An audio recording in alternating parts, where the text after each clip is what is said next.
어서 오세요. 여기가 책도 읽고 글도 쓰고 하는 집필실입니다. 고도원의 아침 편지를 쓰는 집인데 한번 돌아보시죠. 제가 안내해 드릴까요? 자, 여기가 책천지입니다. 제 집필실. 그리고 제가 이제 고도원의 아침 편지 쓰는 곳이고,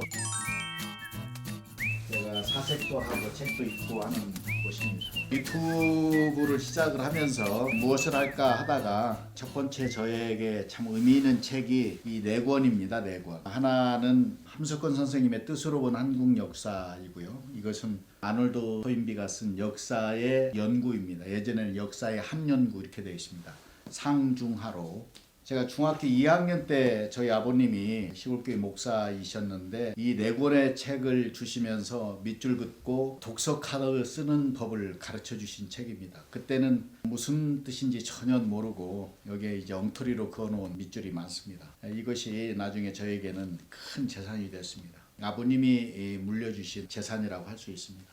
그리고 여기에 이제 제가 읽은 책들이 쭉 꽂혀 있습니다. 여기 말고도 도서관에도 있고 제가 머물러 있는 곳은 모든 곳이 이제 책으로 가득한데요. 그 중에 좀 재미있는 것, 아주 유익한 책, 그리고 아주 희귀한 책, 그리고 꼭 읽어야만 되는 이 고전들, 이런 것들을 중심으로 해서 책도 좀 소개하고 어떤 책인지, 저자는 누구인지, 왜 그 시대에 이런 책이 나왔는지를 좀 설명해 드리고 그 책의 줄거리를 좀 설명해 드릴 겁니다. 그리고 제가 이렇게 밑줄을 그은 부분들 포스트잇을 했는데 밑줄 그은 부분은 별도로 또 편집해서 소개해 드리겠습니다. 어록과도 같은 거죠. 글을 쓰거나 사업을 하거나 비즈니스를 할 때에도 어록을 목에 머물고 있는 것만으로도 좋은 대화의 그 소재가 될 수 있을 겁니다. 예를 들면 기류의 철학자, 제가 좋아하는 책이고요. 제가 명상 처음 시작할 때 읽었던 아잔차, 태국의 달라이 라마라고 불리는 분입니다. 이 마음. 저는 이제 글 쓰는 사람이니까 끌리는 이야기는 어떻게 쓰는가, 이런 책을 읽으면서 저의 글쓰기 방법을 설명해 드릴 수도 있을 겁니다. 그리고 또 하나가 이제 수면 혁명 같은 거죠. 잠 못 이루는 분이 많습니다. 저는 이제 글 쓰는 사람이고 긴장해서 저도 이제 불면증 때문에 고생한 적이 많기 때문에 그 불면증 치유를 위한 호흡 방법을 이제 개발해서 이제 프로그램도 진행하고 있습니다만 논리적인 과학적인 근거들을 담은 책입니다. 이런 책을 좀 소개할 거고요.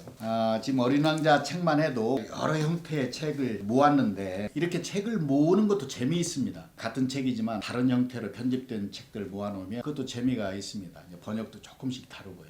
이런 취미를 갖는 것도 좋습니다. 그리고 제가 희귀한 책 말씀했는데 사라하의 노래, 또 까르비 명상시 같은 책들은 구하기 힘든 책들입니다. 이런 책들이 저에게 좀 덜어 있습니다. 이런 책들도 좀 소개하고, 명상이라든지 영적인 부분을 좀 채우고자 하는 분들, 정서적인 것들을 좀 고양시키고자 하는 분들은 이런 책들이 좀 도움이 될 겁니다. 그리고 제 인생에 가장 이제 기초가 되는 게 역시 바이블입니다. 성경. 제가 시간이 날 때마다 이 성경책을 통해서 제가 영감을 얻고요. 고도원의 아침 편지가 비종교, 비정치, 비상업 지향하고 목표로 하지만 제 영적 자산은 이곳에 있습니다. 그래서 고도원의 아침 편지를 쓰다가 어떤 영적인 부분, 영감이 고갈될 때는 참 놀랍게도 어느 구절을 펼쳐도 제가 영감을 곧 얻게 됩니다.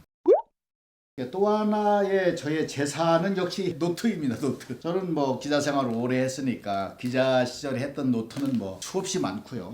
근래에 제가 메모하면서 침대 곁에 두거나 사무실 옆에 두거나 자동차 안에 두거나 해서 이제 메모한 휴대용 메모가 있고, 제가 일하는 곳, 이건 옹달샘에서 일을 할 때 책상에 앉아 있을 때 책을 읽거나 전화를 받거나 또는 더러 이제 유튜브 같은 걸 보면서 떠오르는 생각들, 이런 것들을 좀 정리한 노트들입니다. 재미있는 노트들이 내용들이 많아요. 이것은 이제 산림치유원에서 이제 일을 하면서 적어놓은 것. 이것은 이제 집에도 제가 컴퓨터가 있습니다만 컴퓨터 옆에 이 노트가 있고, 이것은 그 모든 것들을 이제 종합한 것입니다. 여행 중이거나 이제 이런 때에 이제 적어놓는 것인데, 여기에 이제 노트한 것이 아주 가득합니다. 그래서 어느 때 어느 부분을 좀 열어서 이 부분을 놓고 종횡무진 어떤 주제를 가지고 얘기할 수 있을 것입니다. 암을 이기는 호흡법 이렇게 적혀 있네요. 호흡의 3대 원칙 이런 것도 적혀 있고요. 부처의 호흡 이런 메모도 있습니다. 여기에는 또 불면증 치유 호흡 에 대해서 좀 정리한 글이 좀 있네요. 집에서 적은 메모입니다. 씨 뿌리는 비유 이런 거 적어 놓았네요. 고혈압과 관련된 것도 좀 메모를 해놨습니다. 제가 명상센터를 이렇게 힐링센터 운영하면서 이 건강이 얼마나 중요한지 제 몸을 통해서 경험한 세계를 원류, 과학, 그 오리진을 찾아서 이것을 결합해서 많은 분들에게 설명도 하고 프로그램도 만들고 글도 쓰고 하는 것들이 아마 이 유튜브에서 좀 소개되지 않을까 이렇게 생각이 듭니다. 시간 나는 대로 자동차를 타고 이제 이동하거나 그럴 때 노트 하나 들고 어느 군데를 펼쳐서 제가 좀 더 준비한 다음에 좀 풀어내겠습니다.